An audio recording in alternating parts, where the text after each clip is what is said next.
Greetings Monster Hunter Tri fans, it's Luke back to continue our boss guide, and this time we're fighting the dragon and the blue Leviathan. Like always, this guide will cover two bosses, their main attacks, and tips for defeating them. So without any more delay, it's time to start the hunt once again. Personally, I had a hard time with this dragon, but not because of the actual boss, more like it has an ace up its sleeve. It can poison you. Because of that, the dragon is very tough and no fun to fight.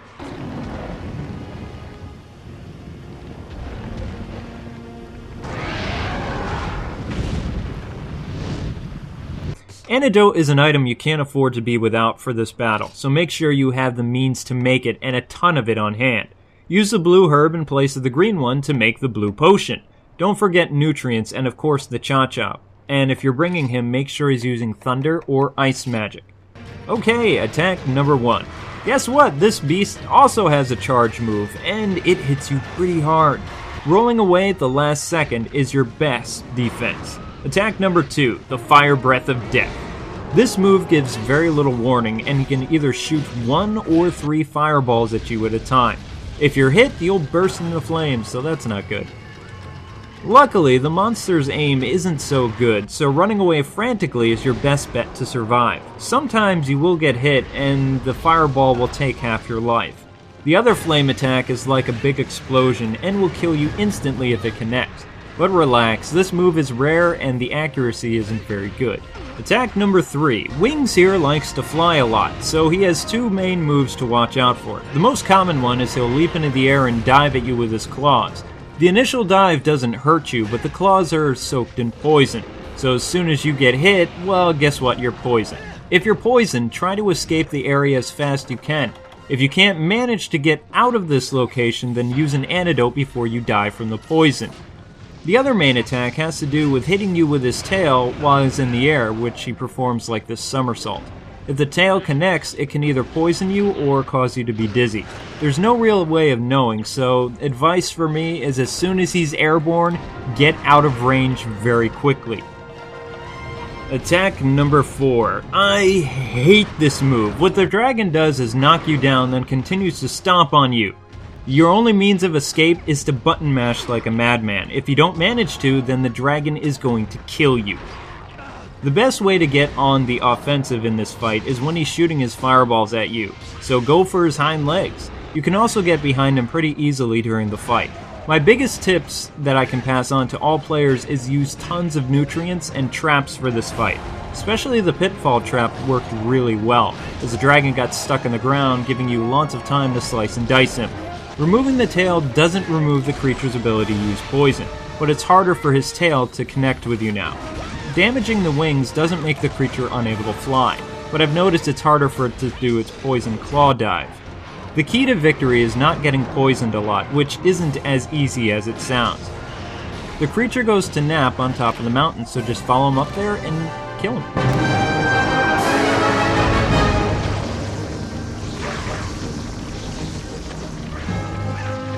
Lastly, we come to the boss that the game has prepared for you the whole time, the water dragon thing.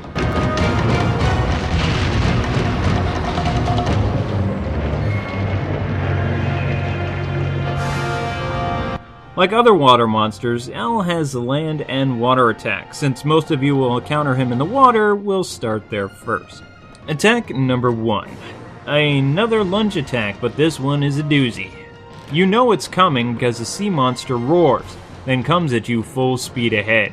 Blocking is possible, but every once in a while you will get hit. Knocking you back has different effects though. For instance, when the monster is weak, you will briefly be electrocuted and he can continue to slam into you faster than before, and consecutively. When hit from his attack, your character will be unresponsive, giving the monster plenty of time to kill you. His second attack mimics a torpedo and he's electrified. Attack number 2. Electric Balls of Pain. See why I called it a dragon? This thing is like an electric dragon and shoots balls of electricity at you from its mouth. When he spits these at you underwater, it's difficult to dodge because the speed is wicked fast. On land, however, this attack is a cinch to dodge, as the speed of the attack is much slower. Attack number 3, the Force Field Power move. See the glowing spikes on its back? In the water, he uses these spikes to generate a massive electrical force field around him, with sparks all over the place. If you're hit with this force field, you're screwed. It can almost kill you, and from what I recall about this move too, is the range of his attack is very wide. Your best chance to live through it is to swim as far away as possible. Attack number 4. He swings his head violently at you and brings his tail to his neck, then releases a devastating tail attack. Because the creature is so big, the range of this attack is hard to avoid not being hit. Evasive rolling or guarding is the only way not to take serious damage from it. The rest of his land attacks are nothing to worry about though. He has a few moves like swatting at you with his arms, biting you, wiggling at you, etc. Still nothing to be overly concerned over. For this epic boss fight, I would suggest equipping some type of water armor. Although before even considering taking him on, upgrade your switch axe or longsword as much as possible. I used the samurai looking armor and switch axe plus. Also, don't forget to have lots of nutrients, mega potions, and the materials to make them on the fly, because you will need every single one of them. Pitfall traps work okay against him, but fighting him on land is actually not that hard at all. A lot less stressful than some of the other fights. Still, I would aim for its legs. If you manage to knock him over, race to where his spikes are on his back to damage them. If you manage to damage these, you prevent him from doing his electrical attack in the water, and you need to damage those. The only reason people dread fighting this boss is in the water. He is a demon.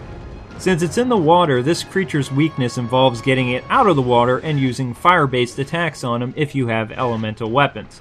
Nessie limps when it gets to her and will always flee in the water. When getting near death, it always goes back into the water, and this is where the fight gets insane because he can use his charge attack, his lightning attack, and everything is so fast and rapid succession. He can do it over and over again, so once you're at this point, you know he's almost dead. So if you can manage to wound him again, then follow him back to his cave, administer the coup de grace, and congrats, you've beaten the... As challenging as the Leviathan is, there are many more monsters out in Wii's epic online game that we could cover. If you would like this guide to continue looking at the other monsters, please leave a comment or hit up our home site and give us some feedback on our series.